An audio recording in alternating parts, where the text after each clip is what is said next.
The terminal fell silent. Echo's entire body locked, every muscle coiled like a loaded spring. His ears snapped forward, nose lifting to catch something invisible, something wrong.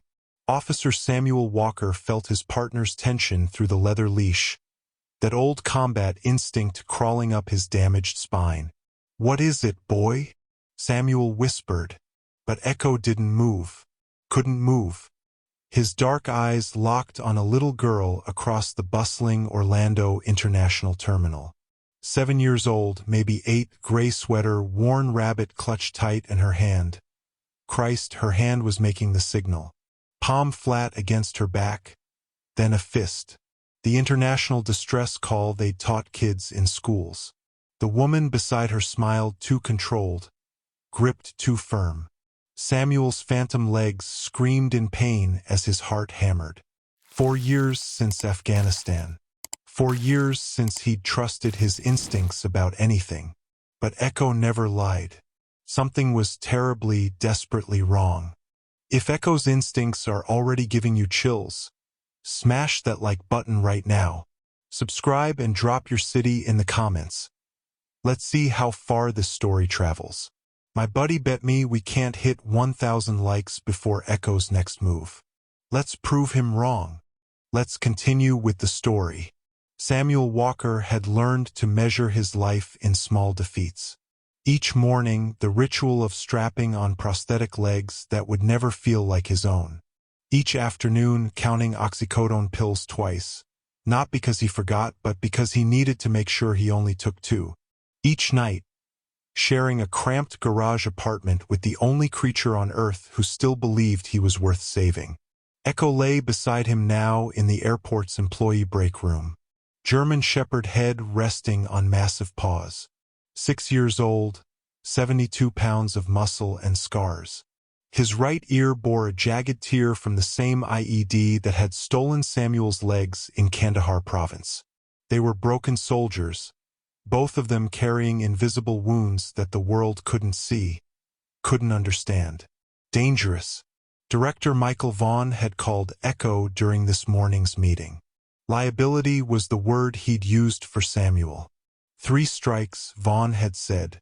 Echo already had 2 warnings for aggressive behavior, which meant protecting Samuel when airport staff got too loud, too close, too dismissive of the man who'd served 3 tours in Afghanistan and came home to a wife who called him a living ghost. Samuel adjusted his prosthetics, metal clicking against tile. The sound made Echo's ears twitch, not with fear, but with memory. They'd been the 101st Airborne's best team. 52 successful missions.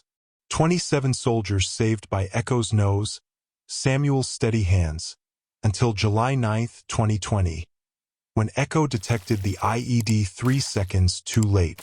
Diane had left while Samuel was still in rehab. Divorce papers on the hospital table next to get-well cards from soldiers Echo had saved. "I can't raise Lucas alone while grieving a living ghost," she'd written. "You came home different. We both know it."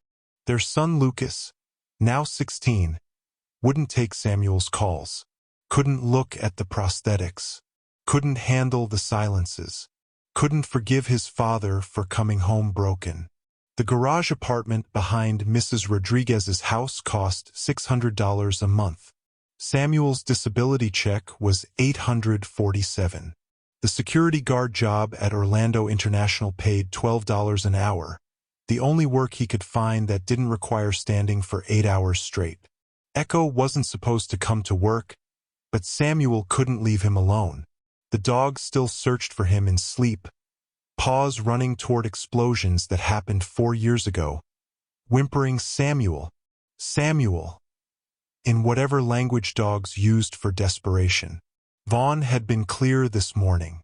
The dog goes or you both go. Airport insurance wouldn't cover incidents involving psychologically unstable animals.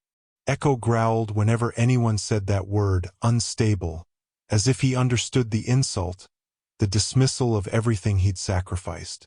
Samuel pulled out his phone, scrolled through 23 missed calls from bill collectors. Rent was due in 3 days. Echo's veterinary prescription cost more than groceries. The resignation letter in his back pocket had been there for 6 months, growing soft from handling, growing heavy with possibility. Today felt different, though. Echo's alertness had that military precision Samuel recognized, the kind that had saved both their lives more times than he could count. Something was about to happen. The morning shift had started like any other kind of hell. But now, standing at gate 27 with Echo locked rigid and that little girl's desperate hand signal repeating behind her back, Samuel faced a choice that would either save them both or destroy what little they had left. Trust the instincts he'd spent 4 years doubting, or obey the orders that were killing them slowly, one day at a time. Echo's low whine wasn't a question. It was a confirmation. Threat detected. Action required. Mission activated. And just like that, Samuel Walker stopped being a broken security guard counting pills and started being a soldier again. Samuel Walker's alarm never went off anymore. He woke at 0500 hours regardless, phantom nerves screaming where his legs used to be. The pain was always worst in those first moments of consciousness. Sharp electric jolts that his brain insisted were real, firing signals to limbs that had been scattered across a Kandahar province highway 4 years ago. He sat up in the narrow bed, the garage apartment's single window casting gray dawn light across peeling paint and exposed insulation. Mrs. Rodriguez charged $600 a month for this converted storage space. It was all he could afford. The prosthetics leaned against the nightstand like silent sentries. Samuel reached for them with practiced efficiency, checking the alignment pins, the suction seals, the carbon fiber joints that would carry him through another day of pretending to be whole. Beside the prosthetics sat the pill bottle. Oxycodone, 10 milligrams. He shook out exactly 2 tablets, counted them twice, then returned the bottle to its exact position. Never 3, never 4. The temptation lived in that bottle like a loaded weapon. Echo's weight shifted on the floor beside the bed. 72 pounds of black and tan German Shepherd, watching with those dark, intelligent eyes that missed nothing. A jagged scar split his right ear, a matching wound from the same blast. They'd been the 101st Airborne's best detection team. 52 successful missions before Echo's alert came 3 seconds too late. "Morning, partner," Samuel murmured, snapping the prosthetics into place. The metal clicked against his residual limbs. Echo's ears twitched at the sound, muscle memory from 1,000 mornings in a different life. The dog stood, stretched, moved to Samuel's side with that protective positioning that had earned him 2 disciplinary warnings in 6 months. Aggressive protection, Director Vaughn had written in the reports. Unprovoked displays of threatening behavior toward airport personnel. Samuel knew the truth. Echo protected him when voices got too loud, when people moved too fast, when the world pressed too close to a man who'd already been broken once. That wasn't aggression. That was love translated through military training and shared trauma. His phone buzzed. A text from Diane's lawyer about Lucas's college fund, the one they'd agreed Samuel would contribute to despite barely making rent. 16 years old now, and Lucas hadn't taken his father's calls in 3 years. Couldn't look at the prosthetics during supervised visits. Couldn't reconcile the confident soldier who'd deployed with the broken man who'd returned. "I can't raise Lucas alone while grieving a living ghost," Diane had said the day she filed. Those words lived in Samuel's chest like shrapnel the surgeons couldn't remove. His fingers found the folded paper in his back pocket. The resignation letter had been there for 6 months, growing soft from constant handling, growing heavy with possibility. Every morning he thought about submitting it. Every evening he lacked the courage. Today felt different, though.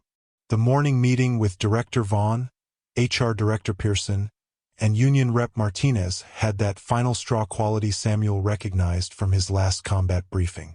Echo sat beside him in Vaughn's cramped office, tension radiating through the leash. Effective immediately, Vaughn had said, not meeting Samuel's eyes. Echo must remain secured in the equipment storage room during your shift. The insurance company won't cover incidents involving psychologically unstable animals. Echo had growled at that word. Unstable. As if he understood the insult, the dismissal of everything he'd sacrificed. Sir, he needs. The dog goes or you both go, Walker. Vaughn's finger tapped the termination paperwork already prepared. Third strike. We're done being accommodating. Martinez had tried. Samuel, be practical. You can't let a dog destroy your livelihood. But Samuel had looked at Echo. 6 years old, battle-scarred, labeled dangerous by people who'd never heard mortars at midnight, and known the truth that Diane had never understood. He'd already survived the war. He wouldn't survive abandoning his only remaining brother. The meeting started at 8:30 a.m. before the terminal came alive with travelers who didn't know they were walking past 2 soldiers on their last mission. Director Michael Vaughn sat behind his desk like a man who'd never missed a mortgage payment, never counted pills twice, never woken up screaming. His office smelled like leather and coffee that cost more than Samuel's weekly grocery budget. HR Director Pearson stood by the window, her arms crossed, her expression carefully neutral, the look of someone paid to witness executions without flinching. Union Rep Martinez sat beside Samuel, and that hurt worst of all. Martinez had fought beside him for 6 months, filed 3 grievance reports, made phone calls that went nowhere. But even Martinez looked tired now, tired of losing. Echo sat at Samuel's feet, perfectly still except for the slight tremor in his haunches. He could smell the tension, taste the verdict before it was spoken. Officer Walker, Vaughn began, shuffling papers he didn't need to read. We've been more than accommodating. The Americans with Disabilities Act requires reasonable accommodation. Bringing an unstable animal to work daily is not reasonable. Echo saved 17 lives in Afghanistan, Samuel said quietly. 52 successful missions. He's not unstable. He's a decorated. He bit Security Officer Thompson last month. Thompson grabbed my wheelchair from behind. Echo was protecting me. That's what he's trained to do. Pearson spoke up, her voice clinical. The insurance company has given us an ultimatum, Samuel. Either Echo stays home, or we terminate your employment. Those are the only options. Martinez leaned forward. Samuel, be practical. You can't let a dog destroy your livelihood. Your disability payments don't cover rent. You need this job. Samuel looked down at Echo. The dog's dark eyes met his with absolute trust, absolute loyalty. The kind of faith Samuel hadn't seen in his son's face for 3 years. The kind of devotion his ex-wife had stopped offering long before the divorce papers arrived. I already survived the war, Samuel said. I won't survive abandoning him. Vaughn's jaw tightened. Then, effective immediately, Echo will be confined to the equipment storage room during your 10-hour shift. No exceptions. No breaks. This is your final warning, Officer Walker. One more incident, and you're both gone. The storage room was a windowless concrete box that smelled like cleaning supplies and defeat. Echo's breathing changed the moment the door closed. Quick, shallow, panicked. Samuel heard him through the metal door as he walked away. Heard the scratching start, frantic claws against unyielding steel. Then the howling, that combat zone sound that made travelers stop and stare. By 10:30 a.m., Samuel couldn't take it anymore. He found Martinez in the break room. I need to check on him. Samuel, don't. 2 hours isn't. 2 hours is torture for a dog with PTSD. Samuel's voice cracked. 2 hours locked in the dark is how they broke him before I found him at that kill shelter. Before I convinced them to let me foster a dog everyone said was too damaged to save. Martinez grabbed his arm. You'll lose everything. Samuel pulled away. If we're ending, we end together. Echo burst from the storage room like he'd been drowning, his entire body shaking, foam at his mouth from hyperventilating. He pressed against Samuel's legs, whimpering, and for a moment they were both back in that field hospital in Kandahar, both trying to remember how to breathe through the pain. They walked Terminal B on their final patrol, Samuel's prosthetics clicking softly against polished floors, Echo's tactical vest catching fluorescent light. Travelers smiled at them, took photos, thanked them for their service. They had no idea they were watching a funeral procession. The resignation letter in Samuel's pocket felt inevitable now, felt merciful. Maybe Mrs. Rodriguez would let Echo stay in the garage apartment after Samuel couldn't afford rent anymore. Maybe Lucas would finally return his calls if Samuel disappeared completely, stopped being a reminder of everything war destroyed. Then Echo stopped cold at Gate 27. And everything changed. 2:47 p.m. Gate 27. Flight 1847 to Mexico City began to board. Echo stopped so suddenly Samuel nearly tripped over him. 1 second they were doing their final sweep past the departure gates. The next 72 pounds of trained muscle had become a statue. Not the anxious freeze of his PTSD episodes. This was different. This was the alert Samuel had seen 52 times in Afghanistan, the one that said threat detected, mission critical, act now. Easy, boy, Samuel whispered. But his own pulse was already hammering. The little girl stood 10 feet away, maybe 7 years old, 8 at most. Gray knit sweater that had seen better days, red pleated skirt, black tights. Her braided ponytail was coming loose, wisps of light brown hair falling around a face that should have shown excitement about a trip. Instead, her expression was carefully blank, the kind of emptiness Samuel recognized from combat zones where children learn too young that showing fear got you killed. She clutched a worn stuffed rabbit against her chest. White fur turned gray from years of love and desperate holding. The woman beside her smiled at the gate agent. Professional.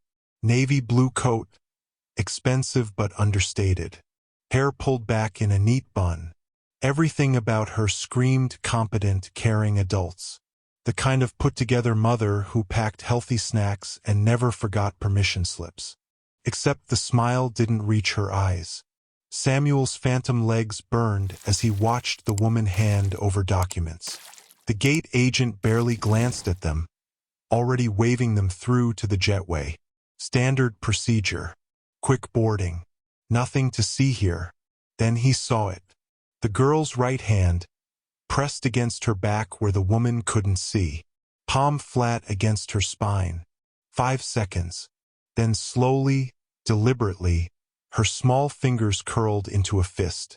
The international distress signal they taught in schools after that viral video went mainstream. Signal for help. I'm in danger. Someone please see me. Samuel's breath caught. 3 years of self-doubt tried to convince him he was seeing things. Imagining threats. Broken instincts from a broken soldier. But the girl did it again. Palm flat. Slow fist. Her eyes found Echo, locked onto the dog like he was her only hope in the world. She did it a third time while the woman checked their boarding passes, all smooth efficiency and maternal concern.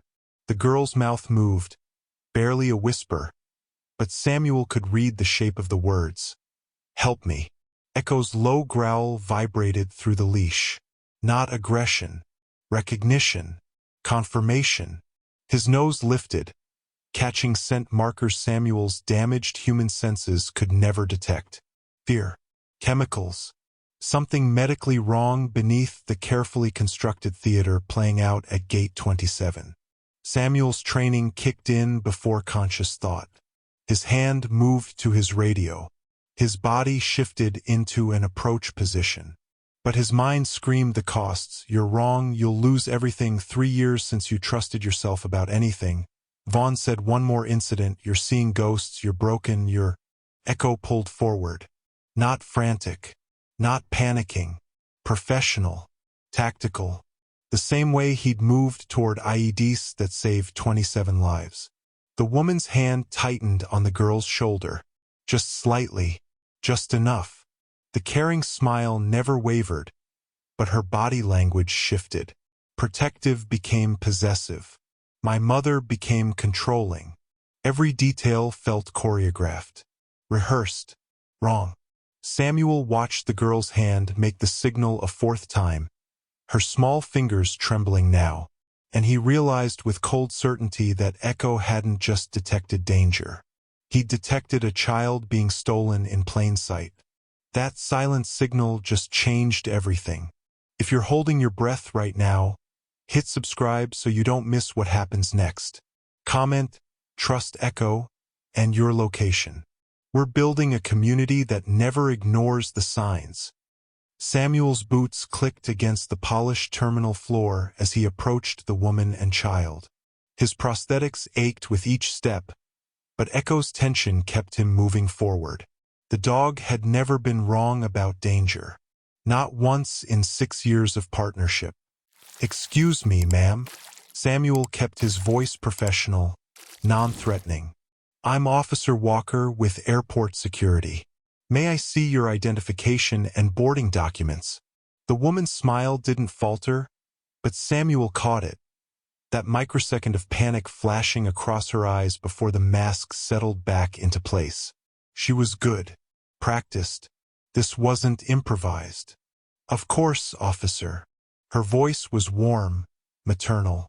"Is something wrong?" "Routine check."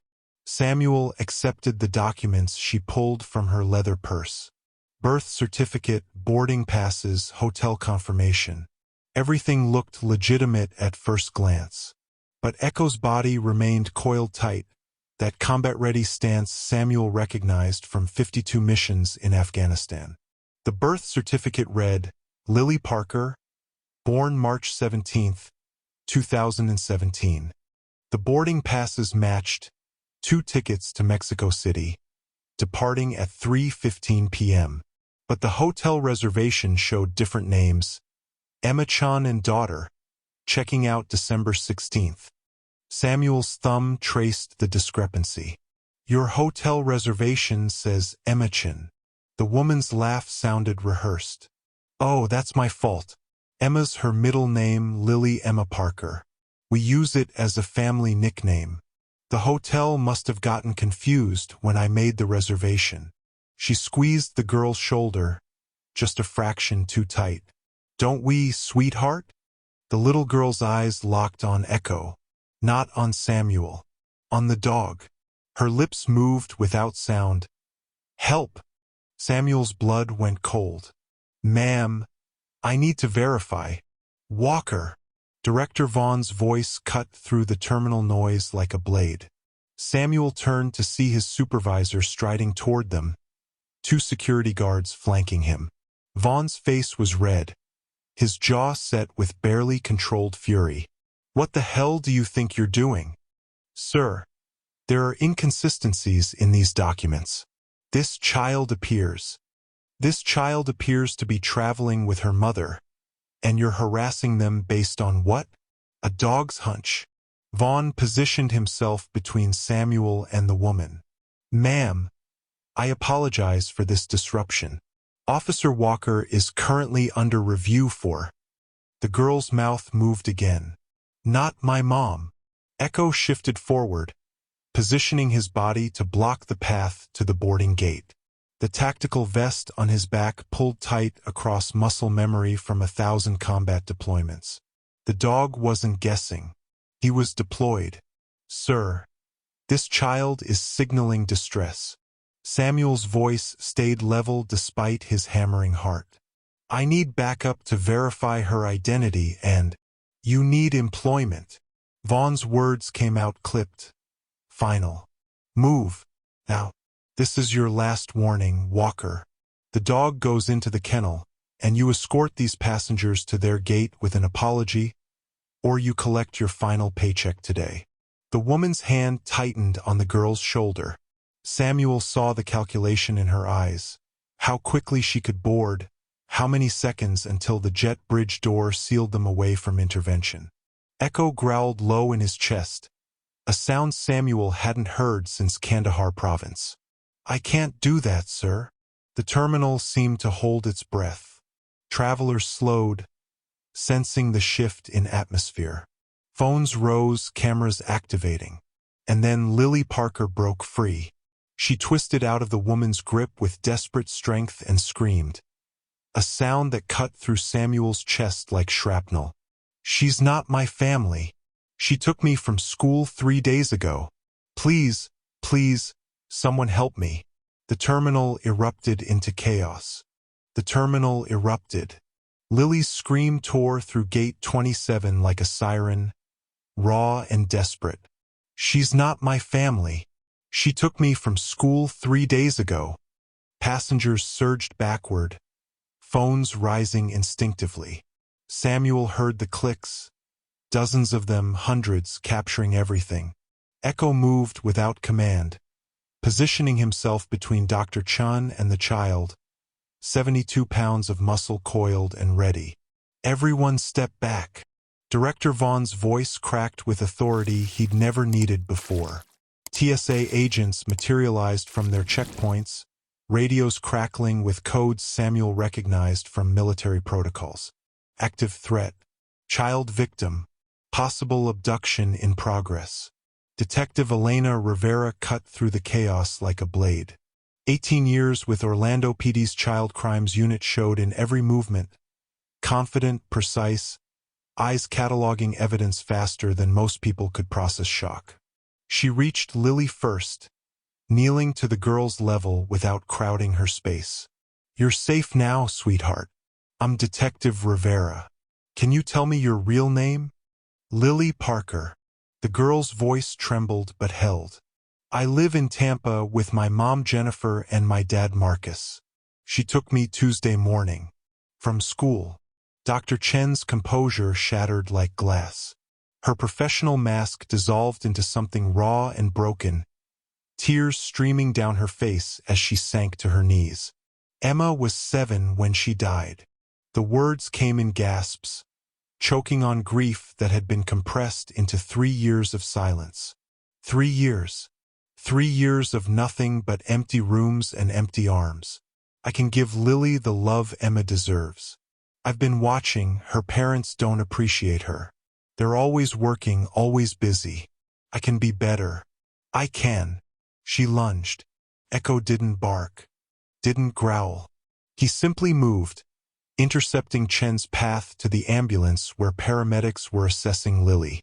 His body became a wall, professional and immovable.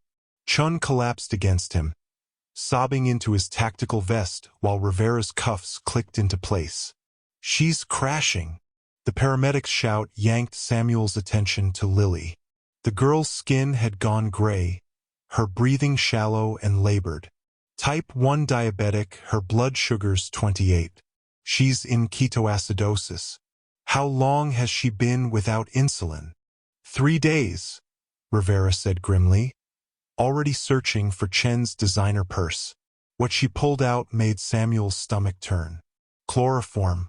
Pediatric sedatives, the kind used in hospital settings. Forged custody documents bearing Lily's photo. And photographs. Dozens of them. Lily at her school. Lily at the playground. Lily through her bedroom window. 6 months of surveillance, methodical and patient. Echo whined softly, pressing against Samuel's legs. The dog had detected both threats. The kidnapping intent Chan carried in her scent markers and the medical emergency building in Lily's chemistry. 2 dangers, 1 alert. Samuel scratched behind Echo's scarred ear, feeling something shift in his chest. Pride, maybe, or purpose. The investigation unfolded in fragments. Chen's apartment contained a bedroom decorated exactly like Emma's had been. Same purple walls, same stuffed animals arranged on the bed. Her divorce had been vindictive, her ex-husband weaponizing their daughter's death in custody battles that stripped Chan of her identity as a mother. The car accident 3 years prior hadn't just killed Emma. It had killed the woman Chun used to be, leaving behind someone broken enough to believe stealing someone else's child could fill the void. At 4:17 p.m., Jennifer and Marcus Parker burst through Gate 27's security checkpoint. 3 days of hell ended when Jennifer collapsed beside the ambulance gurney, sobbing her daughter's name. Marcus stood frozen, unable to process that his baby girl was real and breathing and coming home. Samuel watched them, feeling the phantom ache in his legs blend with something deeper. Some wounds never healed. Some losses remade you into someone unrecognizable. But maybe, just maybe, some broken pieces could still protect what mattered. Echo leaned against him, tail wagging once. Mission accomplished. The first video hit social media at 3:47 p.m., 12 minutes after Detective Rivera led Dr. Chun away in handcuffs. A businessman from Cleveland had captured the entire confrontation on his iPhone. Echo's protective stance, Lily's desperate cry, Samuel's steady voice talking down a woman whose grief had twisted into something dangerous. By 4:30 p.m., the hashtag Echo the Hero was trending in 17 states. By 6 o'clock that evening, the view count had passed 500,000. Samuel sat in the airport's administrative office, watching his phone screen fill with notifications he didn't understand. Retweets, shares, tags. A second video from a different angle. A third showing the moment Lily broke free. Echo lay at his feet, exhausted, still wearing his tactical vest with the tear in the fabric where Chun had grabbed at him. 3 million views, Director Vaughn's assistant announced, her voice carrying a strange mixture of awe and calculation. In 24 hours, CNN wants an interview. Good Morning America, The Today Show. Vaughn himself had disappeared into emergency meetings with corporate lawyers and public relations specialists. The same man who'd threatened termination that morning now faced a different kind of pressure, the kind that came from viral heroism and international media attention. By Wednesday afternoon, Vaughn stood before a crowd of reporters in the terminal's press room. Samuel watched from the back, Echo pressed against his wheelchair. Officer Walker and his partner Echo represent the highest standards of professional security work. Vaughn read from prepared remarks, his jaw tight. Their swift action and sound judgment prevented a tragedy. Orlando International Airport is proud to employ such dedicated professionals.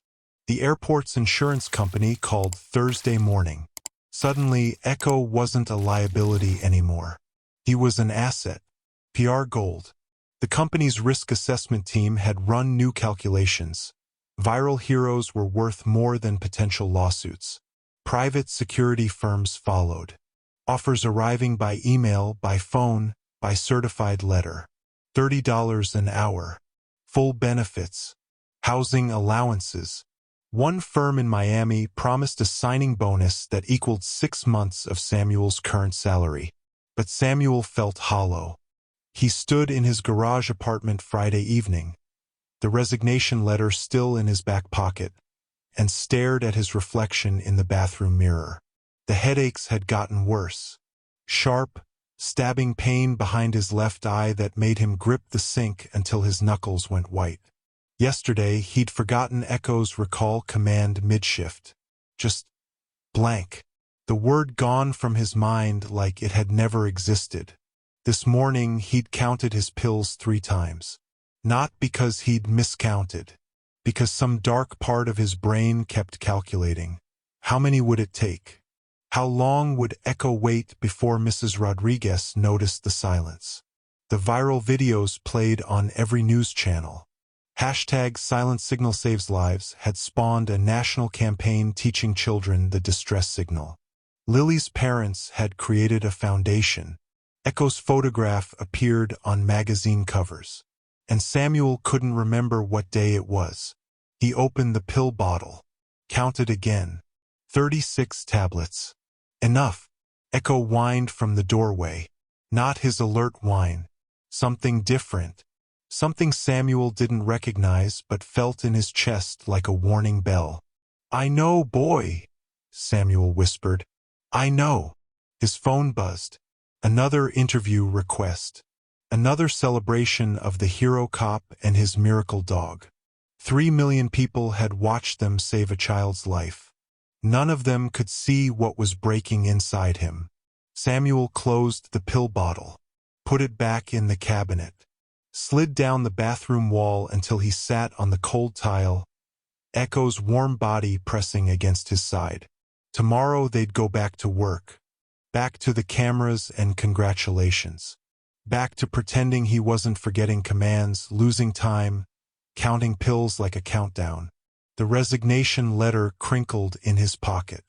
Soon, he thought, soon it would all be over.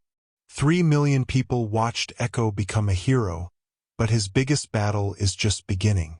If the story is different, share it with someone who needs to hear it. Drop a blue heart and tell us where you're watching from. Your engagement literally saves this channel. The fluorescent lights in the medical wing hummed like distant helicopters. Samuel sat in the examination room, Echo pressed against his left leg, while Dr. Helena Reeves reviewed his chart with increasing concern etched across her face. "This was supposed to be routine," Samuel said, trying to keep his voice steady. "Post-incident evaluation. Standard procedure." Dr. Reeves looked up from the tablet, her gray eyes sharp behind wire-rimmed glasses. "Officer Walker, when you gave your statement to Detective Rivera yesterday, do you remember what you told her about the time of the incident?" Samuel blinked. Yesterday felt like weeks ago. 2:47 p.m. "I remember checking my watch. You told 3 different people 3 different times. 2:47, 3:15, 4:30. Detective Rivera noted it in her report. Dr. Reeves leaned forward.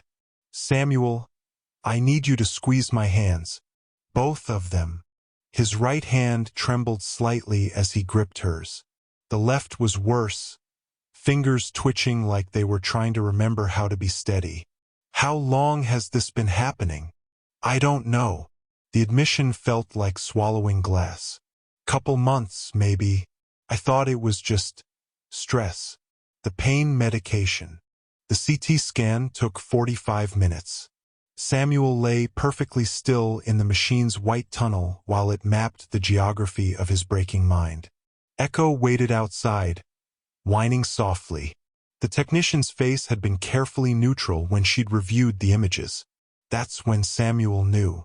Dr. Reeves didn't waste time with gentle preambles when she showed him the results. Traumatic brain injury progression. Chronic traumatic encephalopathy. The repeated concussions from the IEDs. Your brain has been deteriorating faster than we'd hoped. The words felt distant, like artillery fire on the next ridge over. "What does that mean?" "Early-stage dementia, Samuel. You have maybe 3 to 5 years of relatively stable cognitive function. Then rapid decline. Memory loss, confusion, difficulty with daily tasks. Eventually, you won't be able to live independently." The room tilted slightly. Echo pressed harder against his leg, performing some alert sequence Samuel didn't recognize. Head push, paw on thigh, deliberate positioning between Samuel and the door. "Care facilities," Dr. Reeves continued, her voice softer now. "You'll need supervised living. Most don't allow large dogs, especially not ones with behavioral warnings on their records." Samuel's hand found Echo's collar. 72 pounds of muscle and loyalty and shared nightmares. "No, I'm sorry. I know he's your partner. You don't know anything."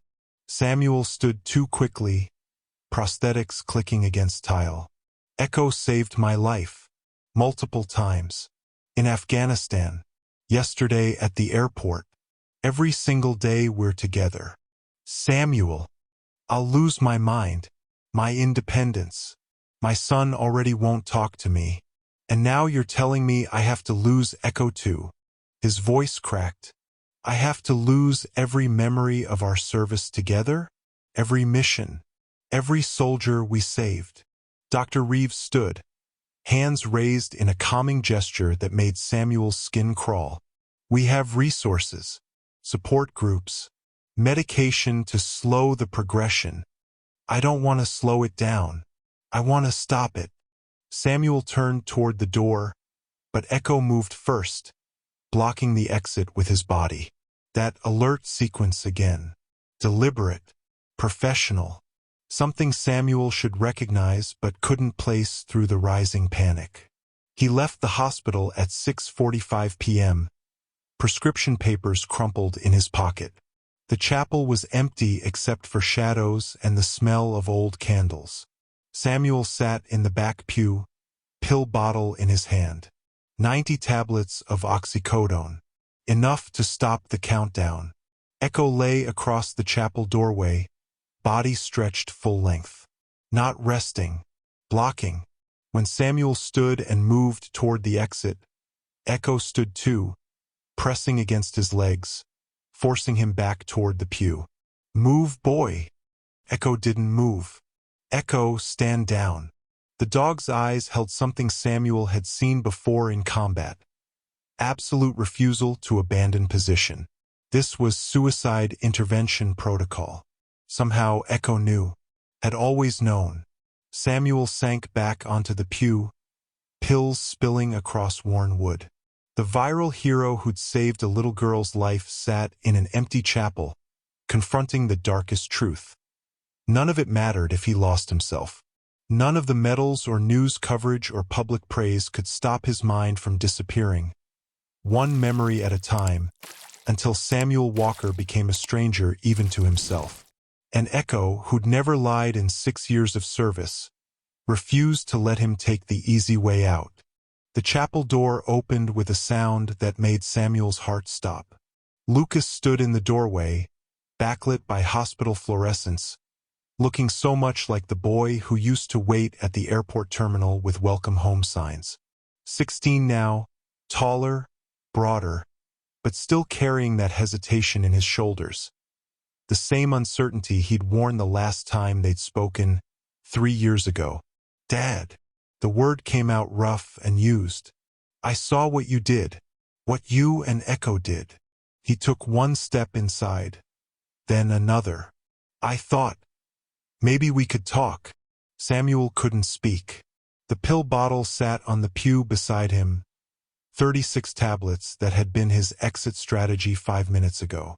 Echo's head lifted, tail giving one careful wag, recognition, hope, protective calculation all at once. Before Samuel could find words, Dr. Reeves burst through the chapel entrance, her professional composure shattered by something that looked like barely contained excitement. She carried a thick folder, papers threatening to spill from its overstuffed edges. Samuel, I need you to listen to me. She sat down hard on the pew across from him, spreading documents across worn wood. K9 assisted therapy for dementia patients, especially combat TBI. The data is groundbreaking. Patients with service dog partnerships show dramatically slower cognitive decline. In some cases, we're seeing 83% reduction in deterioration rates. Samuel stared at the research papers covered in graphs, statistics, clinical trial results. His mind struggled to process the shift from ending to possibility. Echo wasn't just combat trained.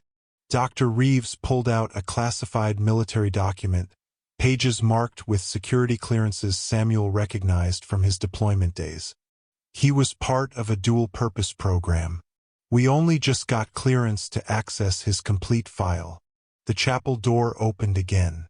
Colonel James Brandt filled the entrance, Samuel's former commanding officer, the man who'd pinned his Purple Heart to a hospital gown 4 years ago. He carried a metal case with combination locks. Walker. Brandt's voice carried that same authority that had gotten them through 52 missions. Stand down from whatever dark operation you're planning. Your dog's been trying to tell you something for 4 years. Brandt opened the case. Echo's complete service record spilled across the pew. Not the condensed version Samuel had received at discharge. The real file, 217 pages documenting training Samuel never knew existed. Explosive detection, patrol work, you knew about those. Brant's finger traced down the table of contents. What you didn't know: psychological support, suicide intervention, memory assistance protocols for brain-injured soldiers. $250,000 in specialized training. Echo's one of 12 dogs in the program. Samuel's hands shook as he turned pages. Training logs showed Echo learning to recognize pre-suicide behavioral markers, to interrupt self-harm attempts, to bring medication at precise times, to maintain rigid routines that helped damaged minds stay anchored. Echo's been trying to work this whole time, Sam. Dr. Reeves leaned forward. You just didn't know what he was doing. Those seemingly random behaviors, bringing your pills at exactly the same time each day, positioning himself during your confusion episodes, maintaining routes and schedules, all professional medical interventions. With proper partnership utilization, Brant said, his voice rough with something that might have been pride, we're seeing 8 to 12 years of cognitive independence. The Pentagon's recommending him for the Dickin Medal.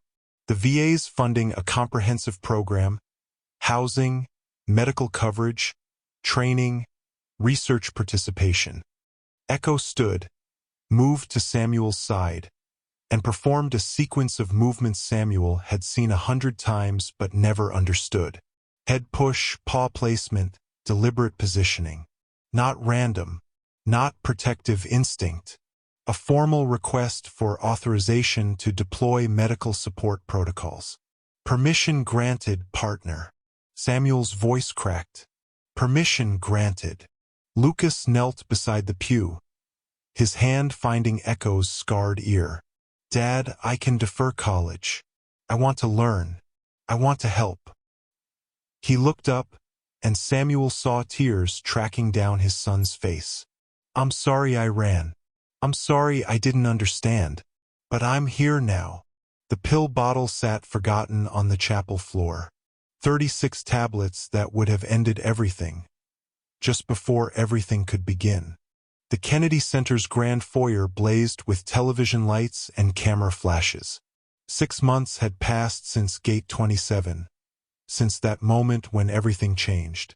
Samuel Walker stood backstage in his dress uniform, the fabric crisp against shoulders that had learned to carry weight again.